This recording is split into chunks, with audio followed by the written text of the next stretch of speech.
Praise the Lord. Hallelujah. Good morning.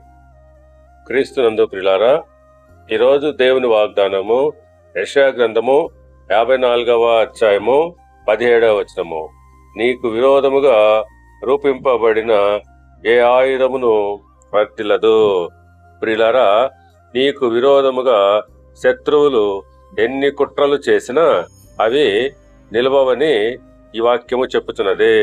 అవును, సాతాను అనేక విధములుగా మనుషుల హృదయాలను ప్రేరేపించి నీకు విరోధముగా పనిచేస్తూ ఉండవచ్చు. కానీ వాటన్నింటిలో నుండి అత్యధికమైన విజయము నీకు కలుగుతుంది.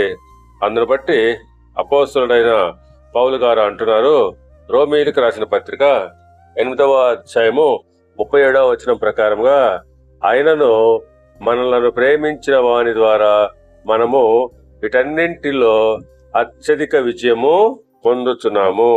అవును, శ్రమలు, నిందలు, అవమానాలు, హింసలు ఎన్ని ఎదురైనా వీటన్నింటిలో నుండి మనలను ప్రేమించే దేవుని ద్వారా అత్యధికమైన విజయము పొందుకుంటాము.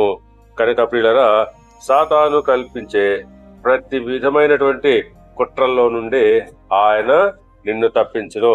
దేవుడు మిమ్మల్ని దీవించి ఆశీర్వదించి వర్ధిల్ల చేయనుగాక. ఆమేన్.